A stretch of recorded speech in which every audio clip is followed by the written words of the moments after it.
أعوذ بالله من الشيطان الرجيم بسم الله الرحمن الرحيم بحمد الله تعالی دورہ تفسیر القرآن کے 61 اسباق میں ہم نے سورۃ فاتحہ، سورہ بقرہ اور سورۃ آل عمران مکمل کی ہے۔ میں بندہ ہوں، بشر ہوں، انسان ہوں، خود بھی دعا کرتا ہوں اور آپ سے بھی دعا کا طالب ہوں۔ اگر دوران سبق کوئی غلطی جان بوجھ کر یا بھول چوک کر ہوئی ہو، اللہ تعالیٰ اپنے فضل سے معاف فرمائے، اور جو قرآن پاک کا صحیح مفہوم بیان ہوا ہے، اللہ اس کو اپنی بارگاہ میں قبول فرما کر ہماری بخشش کا سامان بنائے۔ قرآن کریم جگہ جگہ ہمیں تقوی کا آرڈر دیتا ہے۔ کل سورۃ آل عمران ختم ہوئی، آخری آیت میں بھی تقوی کا حکم ہے۔ یا ایھا الذین آمنوا اصبروا وصابروا ورابطوا واتقوا اللہ، اللہ سے ڈرو، لعلکم تفلحون، اس امید پر کہ تم کامیاب ہو جاؤ گے۔ آل عمران کی آخری آیت میں بھی تقوی کا ذکر۔ اب سورۃ نساء شروع ہو رہی ہے اور ابتدا کس طرح ہو رہی ہے؟ یا ایھا الناس اتقوا، اے لوگو ڈرو، ربکم، اپنے رب سے، الذی خلقکم، وہ رب جس نے تم سب کو پیدا کیا ہے، من نفس واحدہ، ایک جان سے۔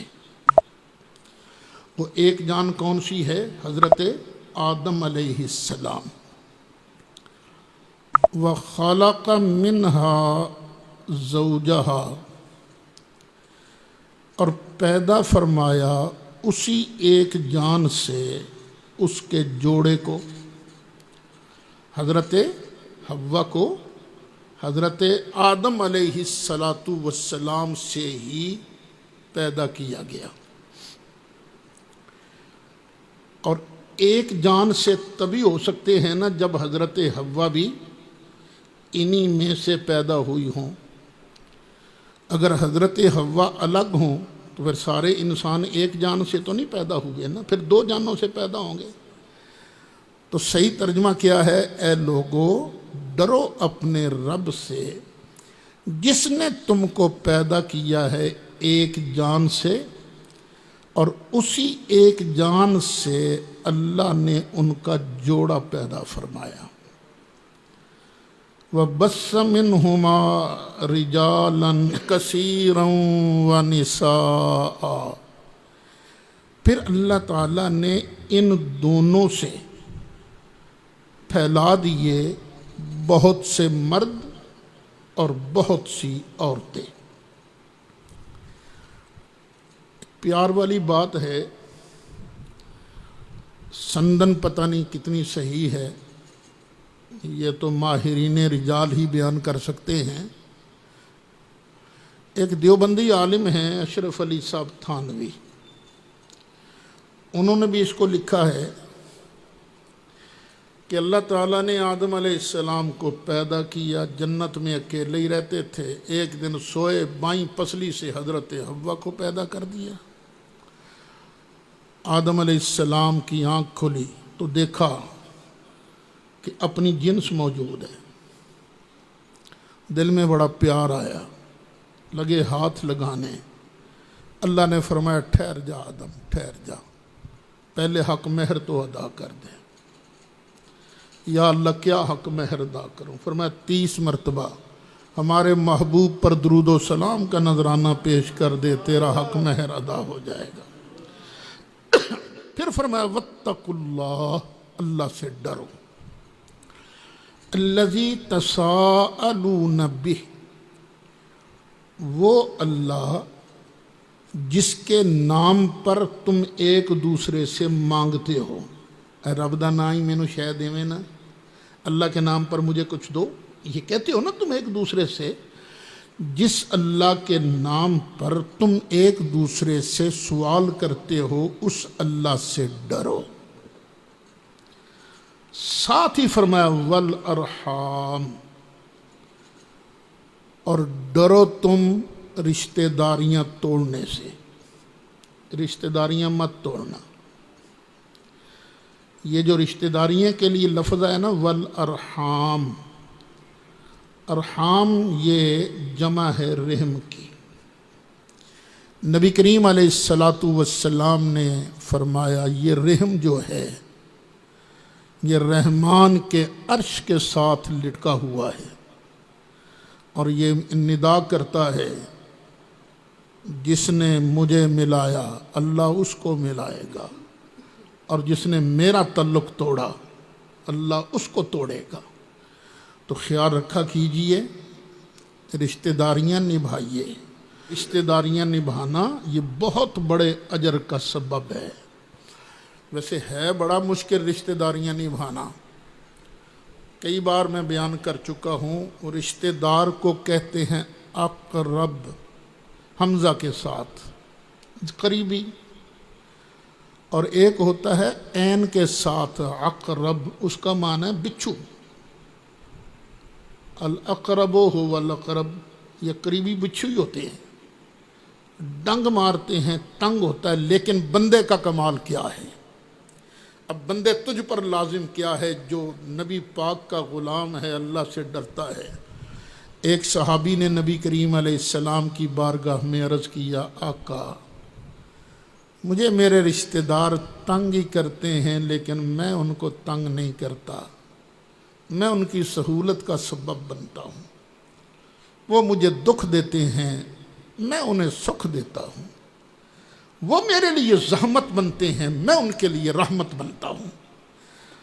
نبی کریم علیہ السلام نے فرمایا سچ کہہ رہے ہو؟ جی آقا سچ کہہ رہا ہوں۔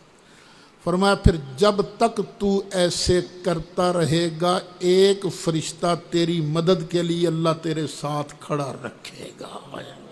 تو رشتہ داریوں کا خیال، یہ اسلام کا حسن ہے۔ ان اللہ کان علیکم رقیبا، بے شک اللہ تمہیں دیکھ رہا ہے۔ یہ نہ سمجھنا کہ ہم ظلم کر جائیں گے، زیادتی کریں گے، ہمیں پوچھنے والا کوئی نہیں، اللہ تمہیں دیکھ رہا ہے۔ یہ سورۃ نساء نازل ہوئی ہے غزوہ احد کے بعد۔ سورۃ آل عمران میں غزوہ احد پر تفصیلی کلام ہوا ہے۔ غزوہ احد میں 70 کے قریب صحابہ کرام شہید ہوئے۔ اب جو شہید ہوئے تھے ظاہر ہے بعد میں ان کی بیوہ عورتیں بھی تھیں، بچیاں، یتیم بچے، تو اب ان کے لیے یہ سورۃ نساء نازل ہوئی۔ زیادہ احکام اس کے اندر یہ ہیں، اس لیے اس کا نام نساء بھی رکھا گیا ہے۔ فرمایا وَآتُوا الْيَتَامَىٰ أَمْوَالَهُمْ، یتیموں کو ان کے مال دے دو، یتیموں کو ان کے مال دے دو۔ ایک صحابی جن کا نام ہے سعد، وہ غزوہ احد میں شہید ہو گئے، بھائی نے باقی سارے مال پر قبضہ کر لیا، اس کے بچوں کو کچھ نہیں دیا۔ انہوں نے سرکار کی بارگاہ میں شکایت لگائی تو اللہ نے قرآن کی آیتیں نازل فرمائی، نہ وَآتُوا الْيَتَامَىٰ أَمْوَالَهُمْ، یتیموں کے مال دو، یتیموں کو ان کے مال دو۔ پھر مال ہی دینا ہے، ایسے نہ کرو. وَلَا تَتَبَدَّلُ الْخَبِيثَ بِالطَّيِّبِ، کہ تم ان کو ردی چیزیں دے دو اور خود اعلیٰ چیزیں لے لو. مثلا تمہارا بھتیجا ہے، یتیم ہے، جس کا باپ فوت ہوا، اس کے حصے میں آتی ہیں 20 بکریاں. تو ایسے نہ کرنا کہ ماڑیاں جیاں بکریاں انہوں دے دیتے، آپ تکڑیاں تکڑیاں لے لو. نہ، ردی چیز دے کر اعلیٰ چیز خود نہ لینا. وَلَا تَأْكُلُوا أَمْوَالَهُمْ إِلَىٰ أَمْوَالِكُمْ، اور یہ بھی نہ کرنا کہ یتیموں کے مال اپنے مالوں کے ساتھ مکس کر کے تم ان کو کھا نہ جانا. خیال رکھنا اللہ تمہیں دیکھ رہا ہے، یتیم کے مال کو نقصان نہ پہنچے. إِنَّهُ كَانَ حُوبًا كَبِيرًا، بے شک یہ بہت بڑا گناہ ہے. ایسے ہوتا تھا کہ ایک آدمی، اس کا چچا فوت ہو گیا، بعد میں اس کی بچی ہے حسن و جمال والی، پیسے والی، تو بندہ اس کا پیسہ ہڑپ کرنے کی وجہ سے نہ اس کے ساتھ شادی کر لیتا تھا، پھر نباہ نہیں کرتا تھا. جس طرح ہوتا ہے نا بیوی کے ساتھ اچھا سلوک کرنا، وہ نہیں کرتا تھا. تو اللہ تعالیٰ نے ارشاد فرمایا وَإِنْ خِفْتُمْ، اگر تمہیں یہ خوف ہو کہ اللہ تقسطوا فی الیتامی، کہ یتیم بچیوں کے بارے تم انصاف نہیں کر سکو گے، پھر ان کے ساتھ شادی بھی نہ کرو. پھر تم کیا کرو؟ فَانْكِحُوا، نکاح کرو، مَا طَابَ لَكُمْ، جو تمہیں اچھی لگیں. کون؟ من النساء، عورتیں، جو عورتیں اچھی لگتی ہیں ان کے ساتھ نکاح کرو. مثنا، 2 وثلاثہ، 3 ورباع، 4 4 تک عورتیں تمہیں کرنے کی اجازت ہے، لیکن یتیم بچی پر ظلم کرنے کی تمہیں اجازت نہیں. اچھا، تم نے 4 کا ارادہ کر لیا، پھر فَإِنْ خِفْتُمْ أَلَّا تَعْدِلُوا، تمہیں لگا ڈر کہ میں انصاف نہیں کر سکوں گا، عدل نہیں کر سکوں گا، فَوَاحِدَةً، پھر بس ایک پر ہی گزارا کرو. اگر انصاف نہیں کر سکتے تو دوسری شادی کی اجازت نہیں ہے. دوسری شادی کی اجازت کب ہے؟ جب تم انصاف کر سکو. او ما ملکت ایمانکم، یا پھر ایسے کرو، زیادہ شادیاں نہ کرو، جو لونڈی ہے جن کے تمہارے دائیں ہاتھ مالک ہیں ان پر گزارا کرو. ذالک ادنی الا تعولوا، یہ اس لیے ہے کہ تم سے ظلم نہ ہو سکے، یہ انصاف کے زیادہ قریب ہے. اور پھر وَآتُوا النِّسَاءَ صَدُقَاتِهِنَّ نِحْلَةً، تم نے عورت سے نکاح کر لیا، حق مہر دینا ہوتا ہے نا، تو حق مہر دیتے وقت ڈنڈی نہ مارنا، دل کوڑے نہ ہائے میرا مال چلا جائے گا. نحلہ، ہنسی خوشی حق مہر ادا کرو. اکثر نکاحوں میں جانے کا اتفاق ہوتا ہے. ہمارے ہاں ایک رواج ہے، او حق مہر شرعی رکھو جی. یہ شرعی حق مہر کیا ہوتا ہے؟ بیٹا جی سن لو، شرعی حق مہر وہ ہے جو لڑکے کی پسلی ہے. یہ نہیں کہ تسی 500 روپیہ شرعی حق مہر ہے جی وہ رکھ لو، یہ تو خام خواہ بچی پر ظلم ہے نا. تو ظلم نہ کرو، ہنسی خوشی ان کا حق مہر دو. ہاں ایک بات ہے، فَإِن طِبْنَ لَكُمْ عَنْ شَيْءٍ مِّنْهُ نَفْسًا، پھر وہ اگر اپنی خوشی سے کچھ تمہیں معاف کر دیں، فَكُلُوهُ هَنِيًّا مَرِيًّا، تو پھر تم کھا سکتے ہو اس حق مہر کو راضی خوشی، مزہ لے لے کر تم کھا سکتے ہو، لیکن یہ کب ہے؟ جب بچی اپنی خوشی سے حق مہر معاف کرے۔ اگر زبردستی معاف کرایا جائے تو یہ بہت بڑا گناہ ہے، حق مہر تمہارے ذمہ لازم رہے گا اگر زبردستی کرو گے تو۔ وَلَا تُؤْتُوا السُّفَهَاءَ أَمْوَالَكُمْ۔ اچھا، جو آدمی فوت ہو جائے، یتیم بچے ہیں، ان کا مال ہے، تو یہ مال ضائع بھی نہیں کرنا۔ یہ تم ناسمجھ بچے جو ہیں ان کو مال نہ دو۔ التی جعل اللہ لکم قیاما، یہ مال وہ ہیں جن مالوں کو اللہ تعالیٰ نے تمہارے قیام کا، بسر اوقات کا ذریعہ بنایا ہے۔ اللہ مال دے تو بے دردی سے اسے ضائع نہیں کرنا۔ وَارْزُقُوهُمْ فِيهَا، یتیم بچے کا مال تمہارے پاس ہے، ضائع نہیں کرنا، ہاں ان کو اس میں سے کھانے کو دو۔ وَاكْسُوهُمْ، اور انہیں پہننے کو دو، وہ جو مال ہے یتیم کا تمہارے پاس۔ وَقُولُوا لَهُمْ قَوْلًا مَعْرُوفًا، اور ان سے جب بھی بات کرو اچھی بات کرو، دستور کے مطابق بات کرو، یہ نہیں کہ خام خواہ ان کو تانے دیتے رہو، ان کو جھڑکتے رہو۔ یہ پتہ ہے نبی کریم علیہ السلام نے یتیم کے بارے کیا فرمایا ہے؟ آنا وکافل الیتیم ہاکذا، سرکار نے 2 انگلیاں جوڑ کر ارشاد فرمایا، میں اور کسی یتیم کی کفالت کرنے والا جنت میں اس طرح ہوں گے۔ جس طرح دونوں انگلیوں کے درمیان کوئی فرق نہیں ہے، اسی طرح یتیم کی کفالت کرنے والا، خواہ اپنا یتیم ہو خواہ بیگانہ یتیم ہو۔ اپنے یتیم کا مطلب کیا ہے؟ اپنا بیٹا تھا، فوت ہو گیا، اب پوتے ہیں، پوتیاں ہیں، یہ اپنے یتیم ہیں۔ بیٹی ہے، بیٹی فوت ہو گئی، اب اس کے بچے تم ان کی پرورش کر رہے ہو، تو یہ اپنے یتیم ہیں۔ اپنا یتیم ہو یا بیگانہ یتیم ہو تو ان کے ساتھ اچھی بات کہنی ہے، ان کا دل ٹوٹنے نہ پائے۔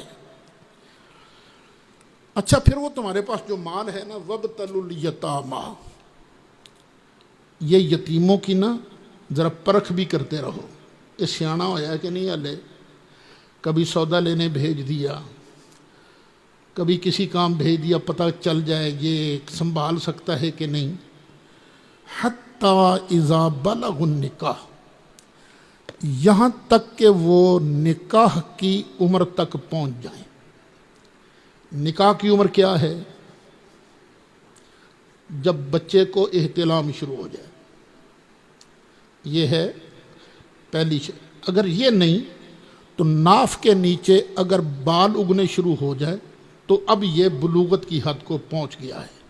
اگر کچھ بھی نہ ہو تو چاند کے حساب سے 15 سال کا لڑکا ہو جائے تو وہ بالغ ہے۔ بچی اگر اس کو حیض شروع ہو جائے تو وہ بالغہ ہے۔ حتیٰ اذا بلغ النکاح، ان کو جانچتے رہو، پرکھتے رہو، ان کی ٹریننگ کرتے رہو، یہاں تک کہ اگر وہ پہنچ جائیں نکاح کی عمر تک۔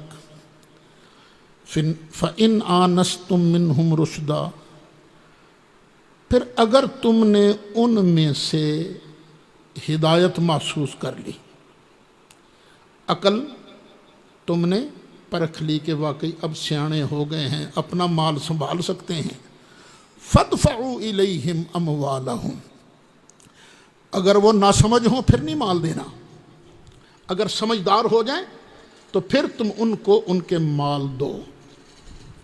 اور یاد رکھنا، وَلَا تَأْكُلُوهَا إِسْرَافًا وَبِدَارًا أَن يَكْبَرُوا، مال ہوتا ہے نا، مال تو جلدی جلدی بھی نہ کھا جانا، فضول خرچی سے نہ کھا جانا، کیونکہ ظاہر ہے مال اس کا ہے، آگے مسئلہ آئے گا۔ اگر کفالت کرنے والا غنی ہے وہ یتیم کے مال سے کچھ نہ لے، اگر یہ کفالت کرنے والا خود بیچارہ مجبور ہے تو وہ یتیم کے مال سے اپنا حق المحنت لے سکتا ہے۔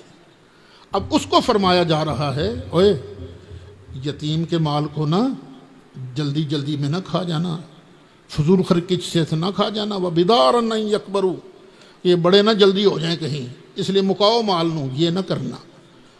وَمَنْ كَانَ غَنِيًّا فَلْيَسْتَعْفِفْ، اور اگر کفالت کرنے والا غنی ہے، مالدار ہے، تو اس کو یتیم کے مال سے بچنا چاہیے۔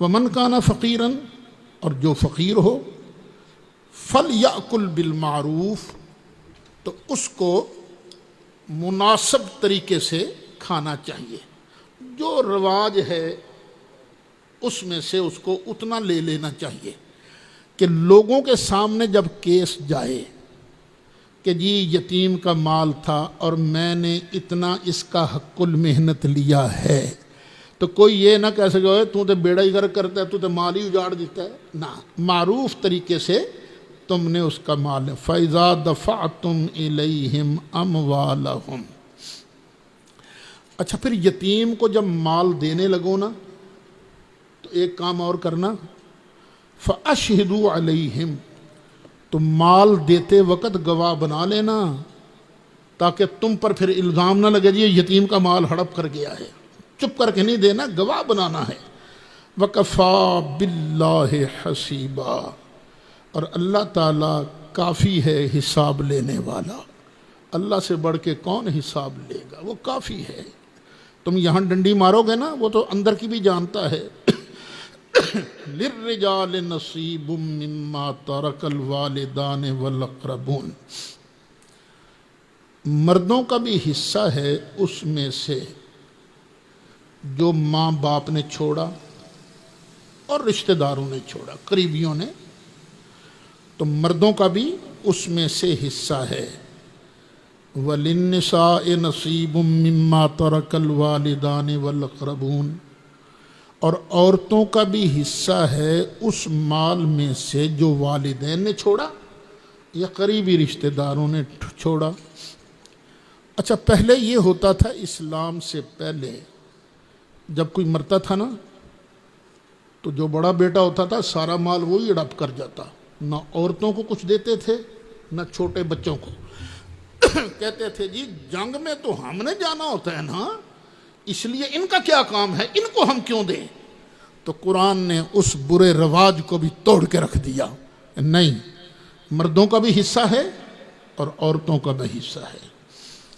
مما قل منہ او کثر، خواہ وہ مال تھوڑا ہو یا زیادہ، ہڑپ نہیں کر سکتے تم مال۔ نصیبا مفروضا، یہ حصہ ہے مقرر کیا ہوا، ہم نے حصے مقرر کر دیے ہیں۔ وَإِذَا حَضَرَ الْقِسْمَةَ، اور جب مال تقسیم کرنے کا وقت آئے، آ جائیں اولو القربا، رشتہ دار، والیتامہ، یتیم، والمساکین، اور مسکین، فَارْزُقُوهُم مِّنْهُ، تو یتیموں مسکینوں کو بھی کچھ نہ کچھ دے دیا کرو۔ وَقُولُوا لَهُمْ قَوْلًا مَّعْرُوفًا، اور ان سے بھی اچھی بات کیا کرو، دستور کے مطابق بات کیا کرو۔ یہ آرڈر تھا پہلے کہ جب تقسیم کا وقت آئے، میراث کی تقسیم کا، تو تم جو غریب مسکین آ جاتے ہیں نا چلو ہمیں بھی کچھ مل جائے، تو ان کو بھی کچھ دے دیا کرو۔ وَلْيَخْشَ الَّذِينَ لَوْ تَرَكُوا مِنْ خَلْفِهِمْ ذُرِّيَّةً ضِعَافًا خَافُوا عَلَيْهِمْ، ہر بندے کو سوچنا چاہیے کہ میرے ہیں چھوٹے چھوٹے بچے، اور میں اگر مر جاؤں تو بعد میں چھوٹے بچوں کا کیا بنے گا، یہ سوچنا چاہیے نا۔ وَلْيَخْشَ الَّذِينَ، اور چاہیے ڈریں وہ لوگ، لو ترکو، اگر چھوڑ جائیں، من خلفہم، اپنے پیچھے، ذریۃ ضعافا، اولاد کمزور، خافوا علیہم، تو وہ اس پر ڈر کریں گے، بیٹا یہ خوشبو نہ لگاؤ، ہیں یہ گلے کو پڑتی ہے نا سیدھی۔ فَلْيَتَّقُوا اللَّهَ، پس چاہیے کہ اللہ سے ڈرے لوگ، وَلْيَقُولُوا قَوْلًا سَدِيدًا، اور چاہیے کہ وہ سیدھی سیدھی بات کریں۔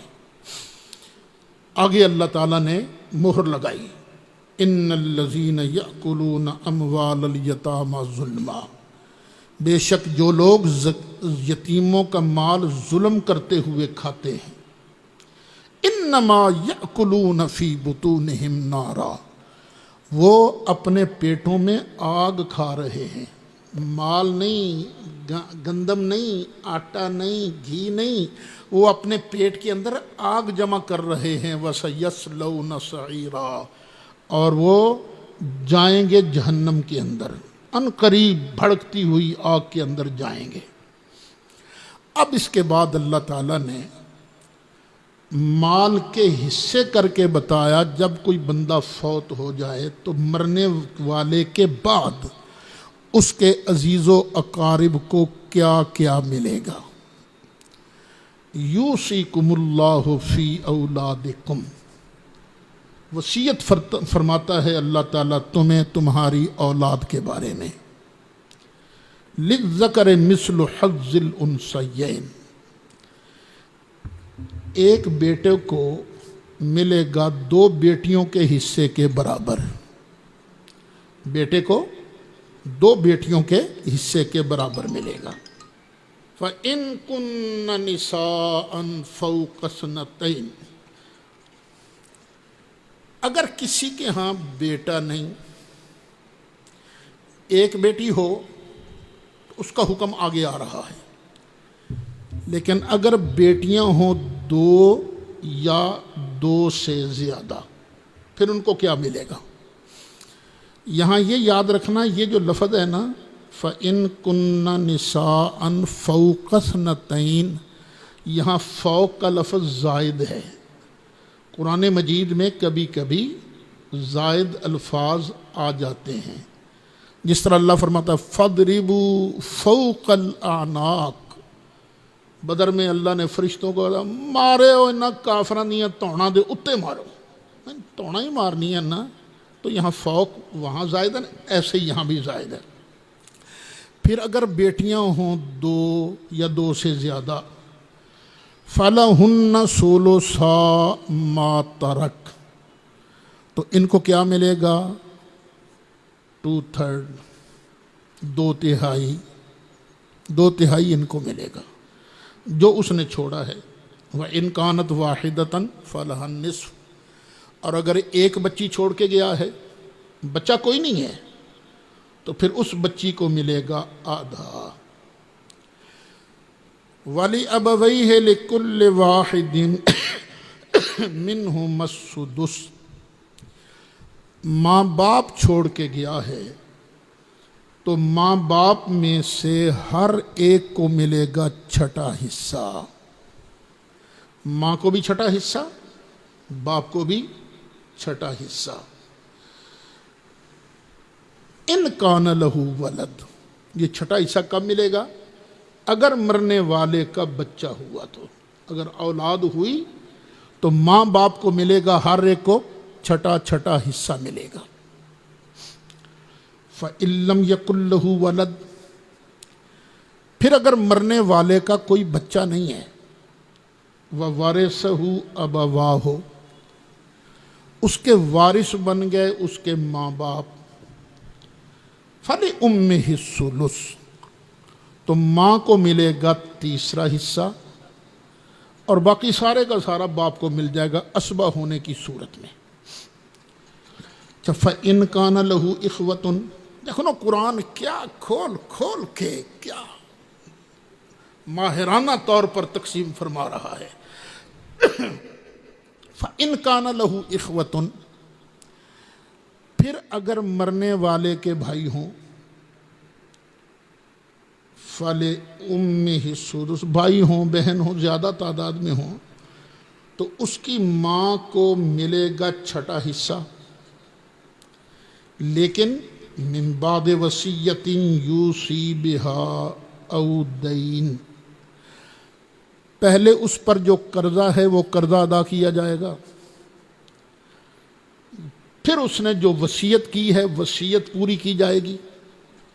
ہر بندے کو حق حاصل ہے کہ اپنے مال کے 1/3 تک وہ وصیت کر سکتا ہے، تو تقسیم سے پہلے قرضہ ادا کیا جائے گا اور اس کی وصیت کو پورا کیا جائے گا، پھر جو بچ جائے گا اس کی ماں کو ملے گا 6واں حصہ۔ آباؤکم و ابناؤکم،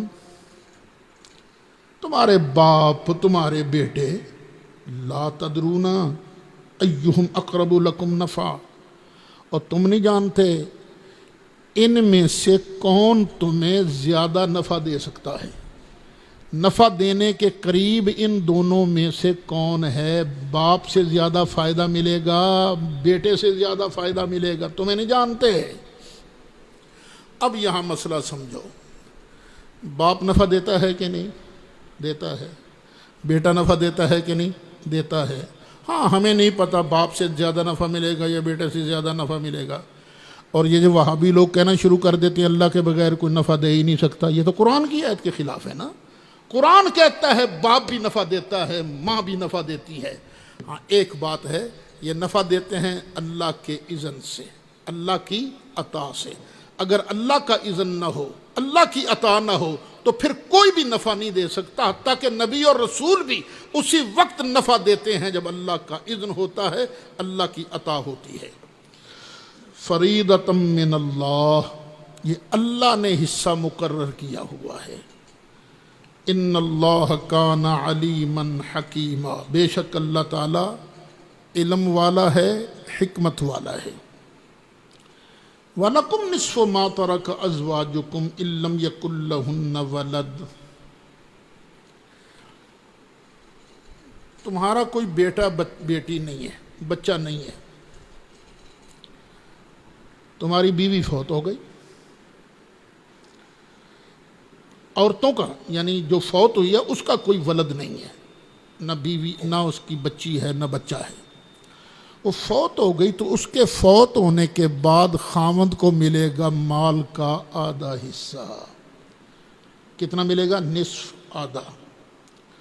فَإِن كَانَ لَهُنَّ وَلَدٌ، پھر اگر مرنے والی کے بچے ہیں، فَلَكُمُ الرُّبُعُ، تو تمہیں ملے گا 1/4، چوتھائی، مِمَّا تَرَكْنَا، جو وہ چھوڑ کے گئی ہیں، من بعد وصیت یوصین بہا او دین، وصیت کرنے کے، وصیت پوری کرنے کے بعد اور قرضہ ادا کرنے کے بعد۔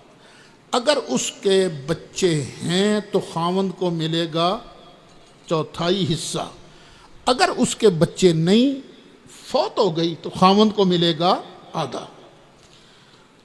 اچھا اب اگر تم فوت ہو گئے، وَلَهُنَّ الرُّبُعُ مِمَّا تَرَكْتُمْ إِن لَّمْ يَكُن لَّكُمْ وَلَدٌ،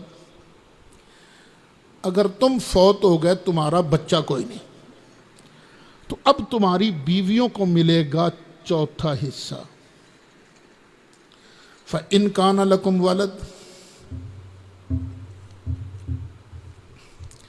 پھر اگر تمہارا بچہ ہے، فَلَهُنَّ الثُّمُنُ، تو ان عورتوں کو ملے گا 8واں حصہ۔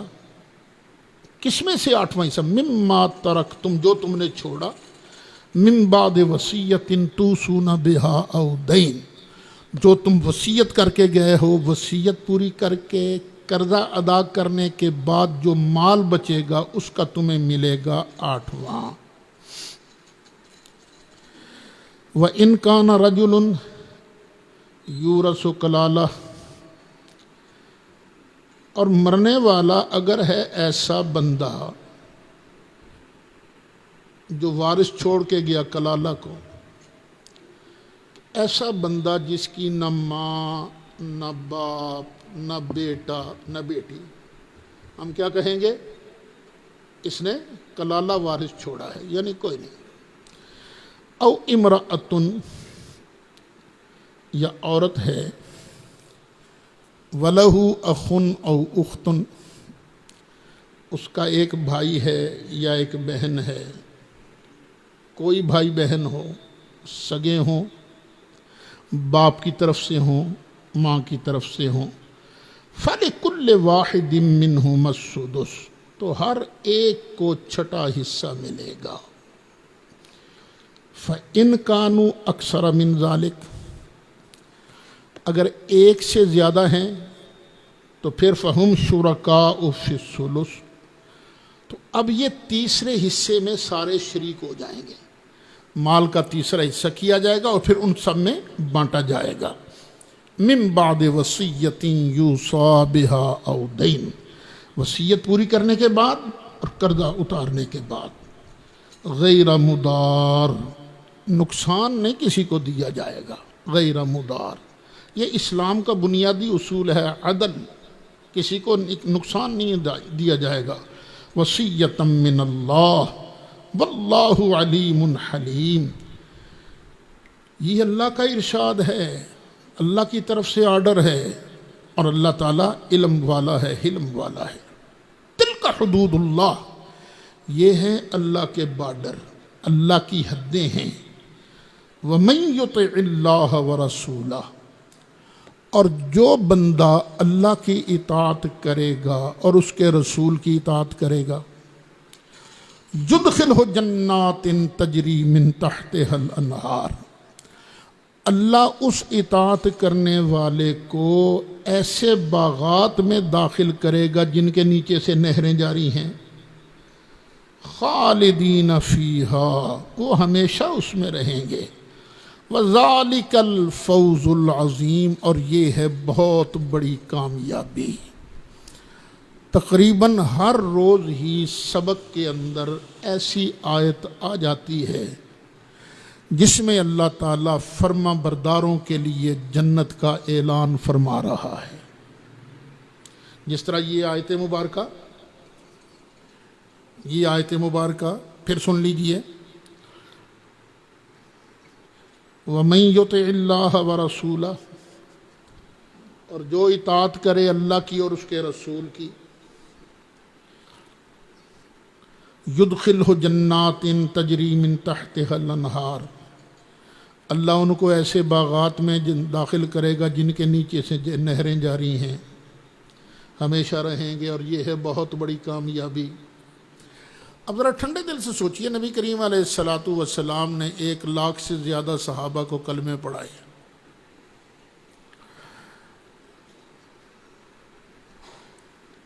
شیعہ کہتے ہیں صرف 3 آدمی مسلمان رہے، باقی سارے بے ایمان ہو گئے۔ اب شیعہ حضرات کا یہ کہنا ارتد الناس بعد النبی الا ثلاث، سلمان، مقداد، ابو ذر، ان 3 کے علاوہ باقی سارے ہی مرتد ہو گئے۔ میں آپ سے پوچھتا ہوں، کوئی استاد ہو، استاد کے پاس 100 شاگرد نے پڑھا، ایک مسا ہی پاس ہویا، تو استاد کو لائق کہا جائے گا، نالائق کہا جائے گا؟ بولو۔ اگر 97 پاس ہو جائیں، بڑا استاد یار ہے، 97% رزلٹ۔ ایک پیر ہے، پیر کا کام ہے دلوں کے گند وند دور کرنا، تزکیہ قلب کرنا، وہ اپنے مریدوں کو پاک کرنے کی کوشش کرتا ہے۔ 1000 مرید میں سے صرف 3 نیک نکلے، باقی سب فراڈیے، تو پیر کو کامیاب کہو گے؟ نہیں کہو گے نا۔ تو یہ جو شیعہ کہتے ہیں کہ بس صرف 3 ہی کامیاب ہوئے، باقی سب بے ایمان ہو گئے، اور تم صحابہ پر اعتراض کرتے ہو یا صحابہ کرام کو جس نے کلمہ پڑھایا، جس نے تربیت کی، جس نے قرآن سکھایا، اس پر اعتراض کرتے ہو؟ یہ اعتراض یہودیوں کی معرفت آیا ہے ان کے اندر، اور یہ ڈائریکٹ اعتراض ہے نبی مکرم شفیع معظم جان دو عالم صلی اللہ علیہ وسلم پر۔ حالانکہ قرآن بار بار اعلان کرتا ہے لقد من اللہ علی المؤمنین اذ بعث فیہم رسولا من انفسہم یتلو علیہم آیاتہ، ان کے سامنے آیتیں تلاوت فرماتے ہیں، ویزکیہم، اور ان کو پاک کرتے ہیں، وَيُعَلِّمُهُمُ الْكِتَابَ، ان کو قرآن کی تعلیم بھی دیتے ہیں، والحکمہ، اور حکمت بھی سکھاتے ہیں۔ تو نبی کریم علیہ السلام، سارے نبی دنیا میں تشریف لائے، سب نے بڑی شاندار محنت کی، لیکن مصطفیٰ جیسا تو کوئی نہیں نہ آیا ہے۔ اگر یہ کہتے ہو کہ نبی پاک علیہ السلام کوئی اچھے لوگ چھوڑ کے ہی نہیں گیا، سارے بے ایمان تھے، تو پھر نبی نہیں ہے۔ لیکن اللہ کی قسم ہے، میرا مصطفیٰ اللہ کا سب سے پیارا نبی ہے۔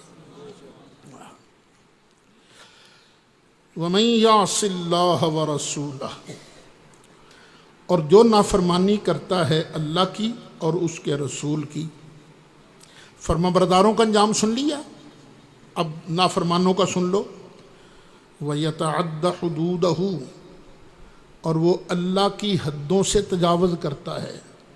یہ بارڈر ہے نا، اللہ نے کچھ بارڈر بنائے ہیں، جو بارڈر کراس کرے گا، حد کو توڑے گا، اسے سزا ملے گی۔